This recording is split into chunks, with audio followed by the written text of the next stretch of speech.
Oke, bismillahirrahmanirrahim. Assalamualaikum warahmatullahi wabarakatuh. Selamat siang semuanya, rekan-rekan mahasiswa, mahasiswi Tadris IPA IAIN Salatiga yang sedang mengikuti perkuliahan statistika dengan saya. Saya mengucapkan selamat kepada Anda telah menempuh perkuliahan sampai semester 6 ini dengan baik dan lancar. Yang kedua, semoga kita selalu dalam keadaan sehat dalam lindungan Allah Subhanahu wa taala. Amin ya robbal alamin. Melalui video kali ini, perkuliahan perdana mata kuliah statistika akan saya sampaikan dalam bentuk video gitu ya. Saya mohon maaf kepada Anda semua tidak bisa melakukan pertemuan perdana ini dengan tatap muka secara virtual dengan Google Meet ataupun Zoom gitu ya. Pada hakikatnya sama, yaitu saya ingin menyampaikan rencana perkuliahan di semester ini. Ya, pertemuan pertama ini akan saya sampaikan yaitu kontrak perkuliahan atau introduction gitu ya. Mungkin Anda sudah mengenal saya, sehingga ini slide ini akan saya skip dulu. Kemudian saya masuk ke bagian ini gitu ya. Nah, pembelajaran daring. Jadi IAIN Salatiga itu masih menerapkan pembelajaran atau perkuliahan secara daring gitu ya. Jadi kalau kita bandingkan dengan pembelajaran yang luring atau pembelajaran konvensional itu perbedaannya hanya pada ini ruang kelas. Ini mohon maaf, seharusnya tulisannya ruang kelas. Kemudian kalau pembelajaran daring itu adalah ruang virtual gitu ya. Jadi sama pada hakikatnya, yaitu ada transfer ilmu dari seorang guru atau dosen, kemudian mahasiswa atau siswa itu mengolah informasi. Jika ada hal yang tidak dimengerti atau ada kontradiksi, maka diajukan suatu pertanyaan sebagai feedback. Di dalam feedback ini juga seorang guru atau dosen bisa mengetahui sebagaimana tingkat pemahaman yang dicapai oleh siswa atau mahasiswa tersebut. Begitu juga dilakukan ketika pembelajaran secara daring, hanya pelaksanaan secara virtual gitu ya.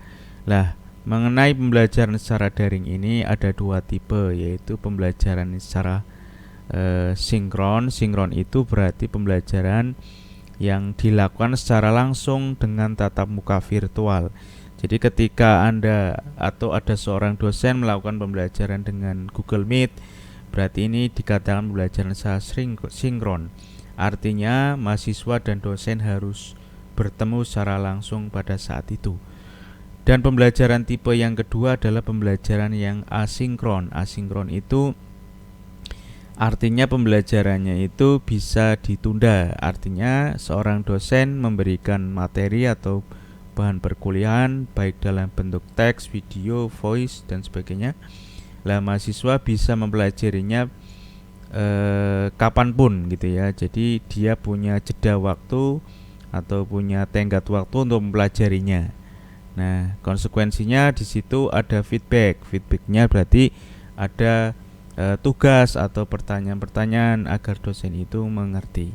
Nah, pembelajaran yang akan saya terapkan di sini, pembelajaran daringnya adalah pembelajaran yang asinkron. Jadi Anda dan saya tidak harus bertemu setiap jam perkuliahan melalui Google Meet. Jadi nanti saya rencananya akan memberikan perkuliahannya itu dalam bentuk video dan teks dokumen ya. Jadi saya akan berikan materi teks dokumen atau print out dari PowerPoint misalnya kepada Anda.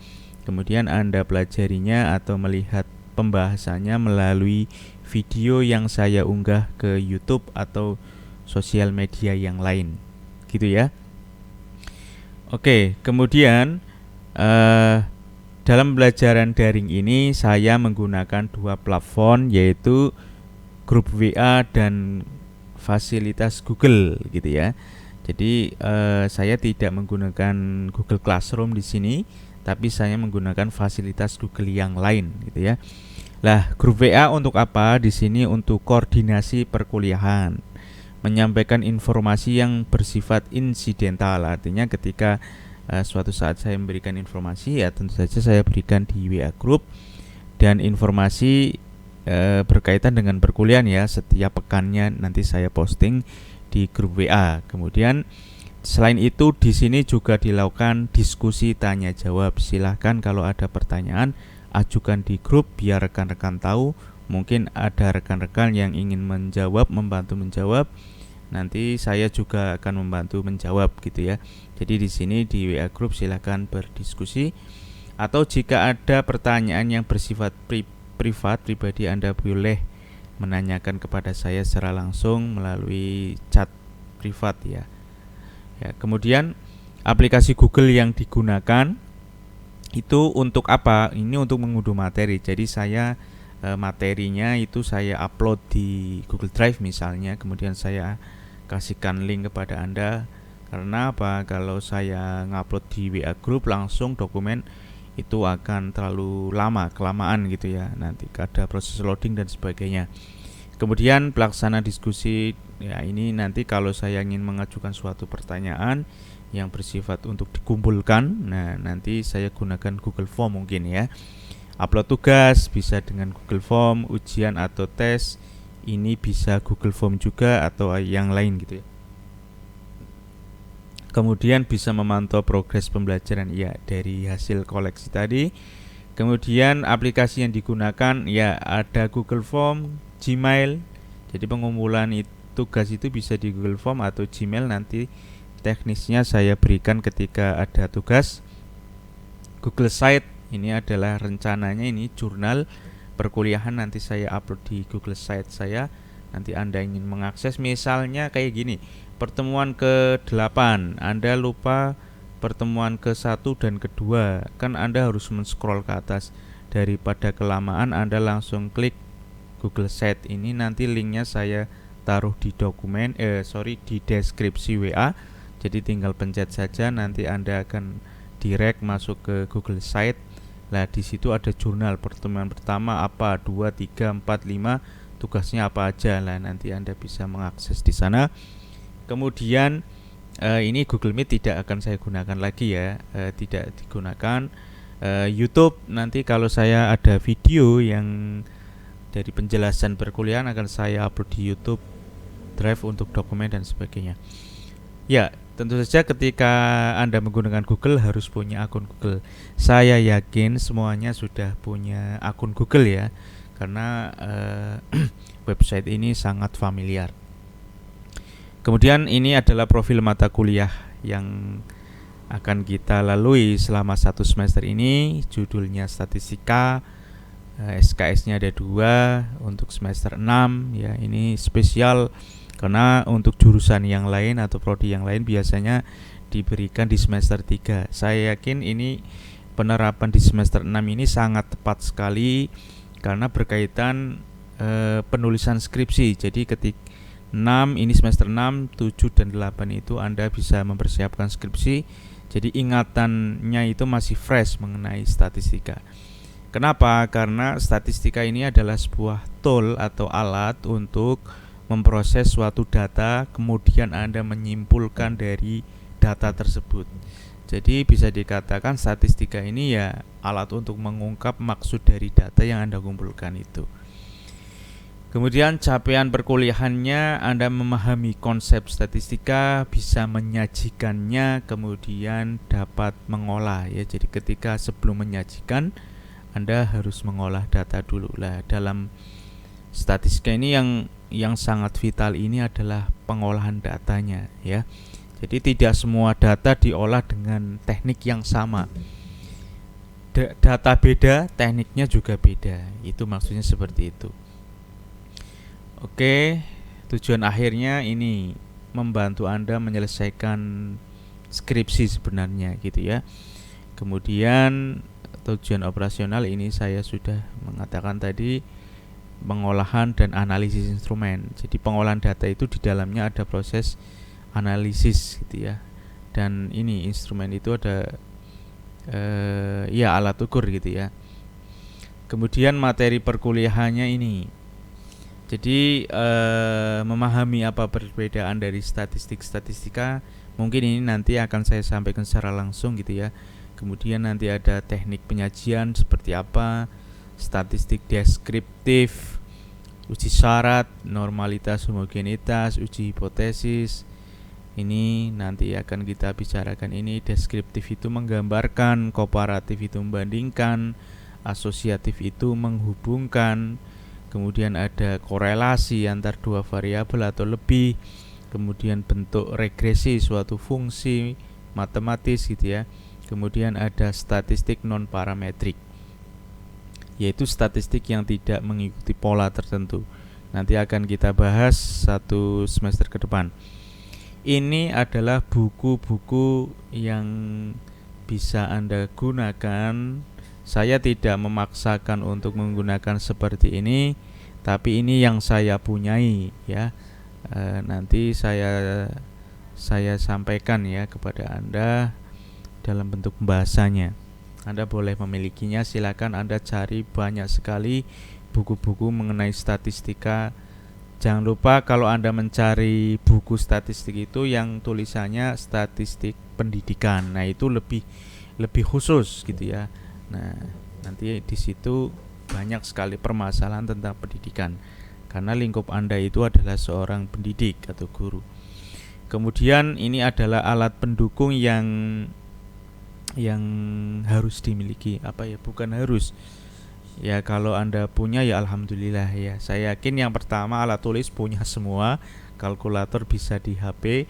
Hati-hati penggunaan kalkulator di HP ini, karena ada yang kalkulatornya error.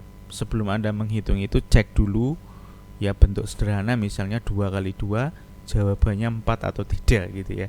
Mungkin kalau tidak berarti ada kesalahan software. Kemudian kalau Anda punya laptop atau komputer, ini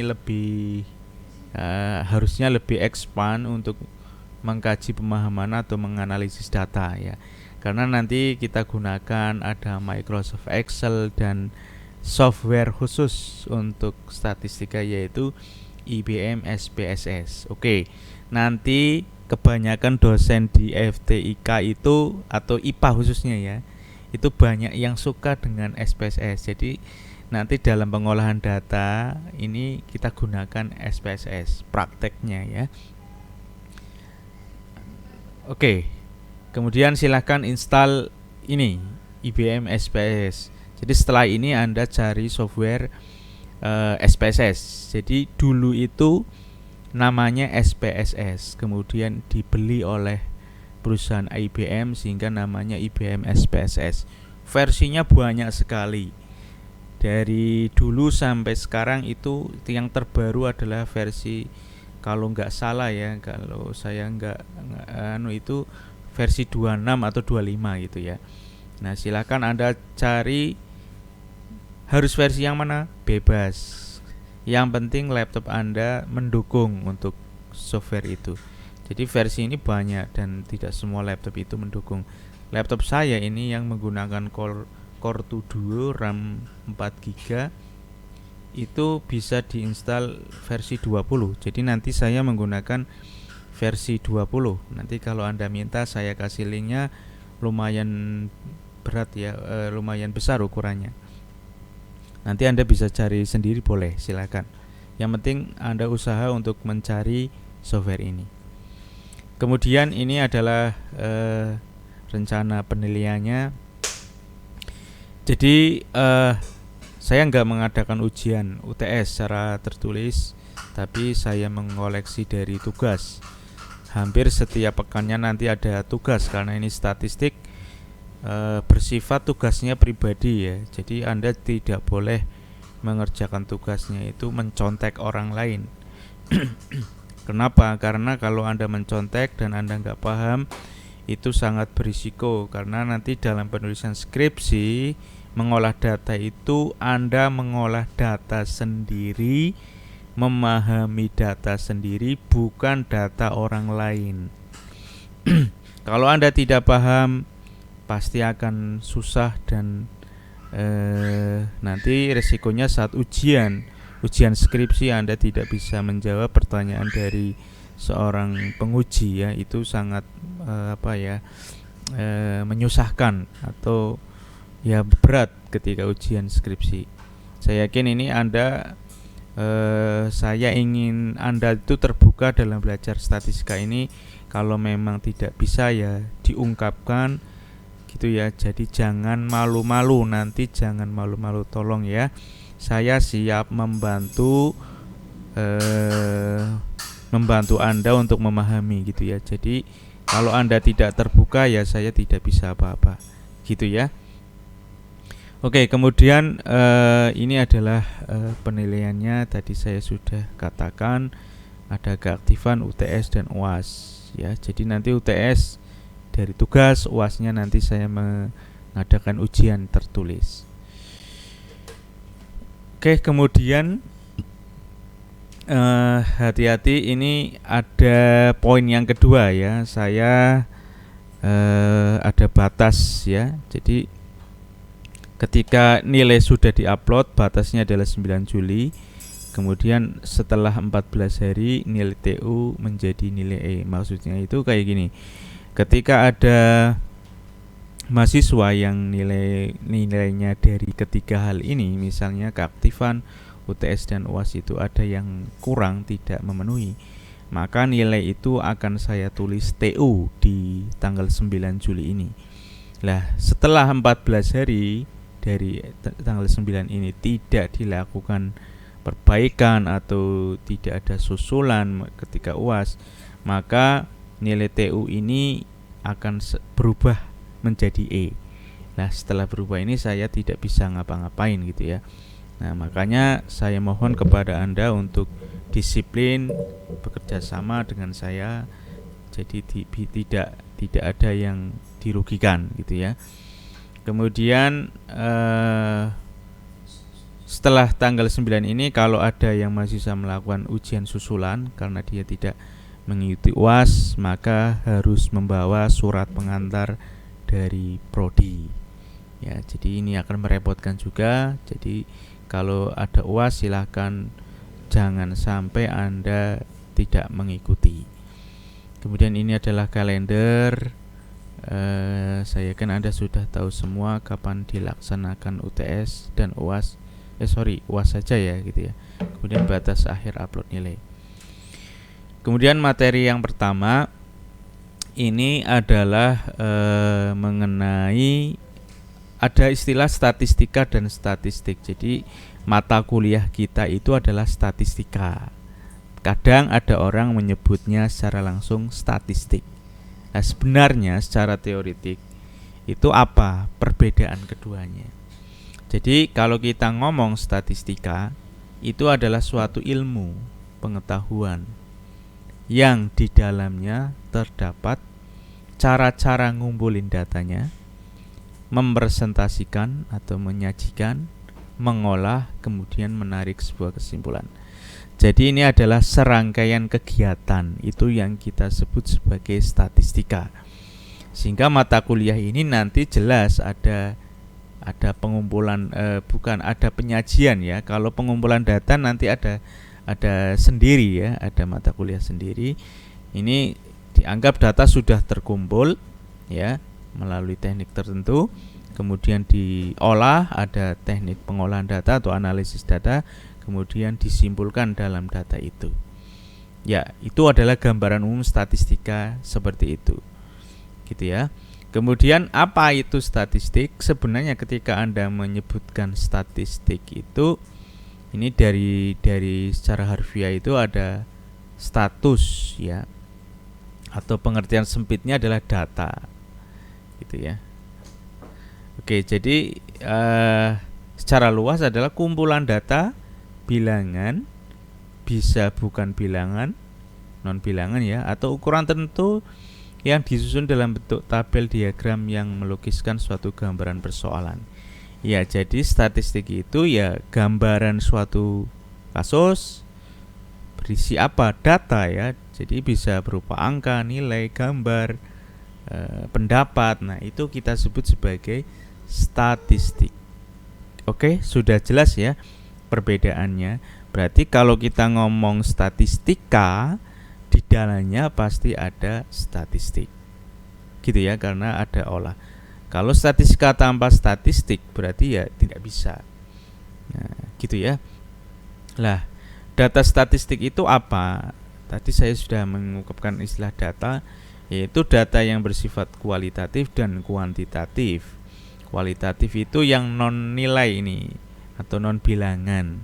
Kalau kuantitatif itu berdasarkan bilangan, seperti itu. Didapat dari mana? Pengumpulan datanya ini dari 3 hal: observasi, perhitungan, dan pengukuran. Observasi berarti ngamatin itu bisa datanya kualitatif. Perhitungan berarti ngitung, kuantitatif. Ngukur, ngitung, kuantitatif. Gitu ya. Nah, sudah tahu ya perhitungan dan pengukuran atau perbedaannya. Ngukur itu dengan alat ukur. Kalau perhitungan Anda langsung hitung. Anda masuk ke kelas, kursinya ada 4, Anda hitung. Ada 4 atau 40. Ngukur berarti Anda mengambil alat ukur, dibandingkan. Jadi pengukuran itu adalah membandingkan. Anda menilai siswa ya, ketika ada Anda guru IPA, hasil ulangan itu berupa hasil pengukuran. Karena Anda menggunakan alat ukur berupa apa? Soal. Jadi soal itu adalah alat ukur. Berarti Anda akan mengukur kemampuan. Gitu ya. Kemudian jenis data nanti ini akan saya singgung, apa itu nominal, ordinal, interval, dan rasio. Nah, kemudian dalam belajar statistik itu dikelompokkan menjadi 2 berdasarkan satu, pengolahan data. Jadi pengolahan data itu ada yang deskriptif dan inferensial. Jadi analisisnya itu ada deskriptif dan inferensial. Deskripsi itu nggambarin. Jadi ada satu kelompok atau satu populasi, Anda mendeskripsikan kelompok itu ya, tentu saja di situ bisa dengan gambarannya, dengan data nilai-nilainya gitu ya. Kalau inferensial ini Anda mengungkap atau mengatakan kelompok itu dengan mengambil sampel. Jadi inferensial ini ada Anda ngambil sampel itu dilihat, nanti disimpulkan dari hasil penyimpulannya ke populasinya. Itu perbedaannya, nanti akan saya jelaskan secara detail di materi yang sesuai dengan ini ya. Kemudian dari parameternya, jadi data itu ternyata mengikuti pola. Nah, ini yang parametrik mengikuti pola tertentu lah. Biasanya polanya adalah normal, sehingga ada distribusi normal. Nah, ada yang tidak mengikuti pola, berarti yang non parametrik, gitu ya. Ini teknik penyajiannya, teknik analisisnya juga beda-beda. Oke, tadi sudah saya singgung, deskriptif itu untuk menganalisis, menggambarkan yang bersumber pada populasi ya, sampel atau yang analisisnya tidak untuk digeneralisasikan. Jadi tidak Anda langsung mengungkap populasi itu, maksudnya seperti itu. Lah, apa aja yang Anda ungkap itu bisa dari nilai-nilai ini. Ini kalau deskriptif ya, kalau kuantitatif ya, seperti ini. Jadi ada nilai yang Anda lihat. Kalau kalau kualitatif ya enggak perlu data ya, tidak disajikan seperti ini, tapi deskriptif. Anda menceritakan gitu ya. Nah, kemudian ini adalah statistik deskriptif, ada seperti ini. Kemudian statistik inferensial. Jadi ini mainnya di sampel ya, nanti digeneralisasikan. Misalnya kayak gini, ada sekolah, ada 8 kelas. Lah, Anda ini ingin mengungkap apakah hasil pembelajaran dari metode Anda ini berhasil atau enggak, gitu ya. Berarti Anda nanti caranya mengambil 1 atau 2 kelas dari kelompok itu, kemudian Anda gunakan penelitian. Lah, hasil simpulannya itu misalnya hasilnya baik, maka 8 kelas itu bisa dikatakan baik. Jadi caranya kayak gitu. Ada 8, diambil 2, dianalisis, hasilnya dikeluarkan, maka begitu juga hasilnya sama seperti 8 6 kelas yang lainnya. Dengan catatan apa? Ketika Anda mengambil sampel seperti ini, 8 kelas itu adalah homogen, artinya sama gitu ya. Jadi boleh dilakukan seperti itu.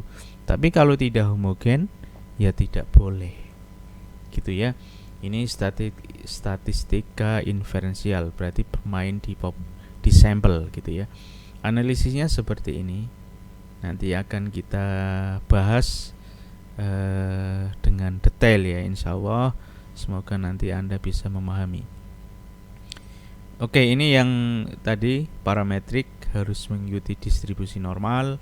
Kalau non parametrik ini tidak mengikuti distribusi tertentu, dia bebas gitu ya. Nah, oke.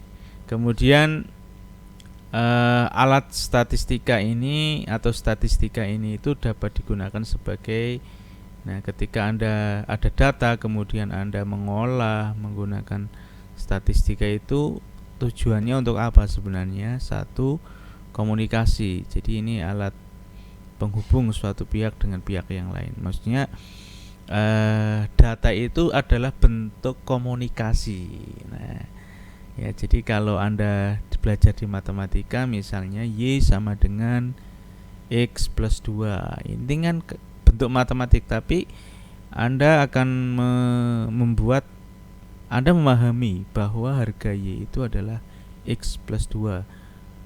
Jadi harga Y itu bergantung pada X-nya. Nah, itu kan bentuk dari komunikasi. Kemudian deskriptif atau deskripsi, ini menggambarkan. Regresi adalah meramalkan atau memprediksi berdasarkan data gitu ya. Kemudian korelasi ini menghubungkan satu variabel dengan variabel yang lain. Kemudian komparasi ya, ini adalah membandingkan.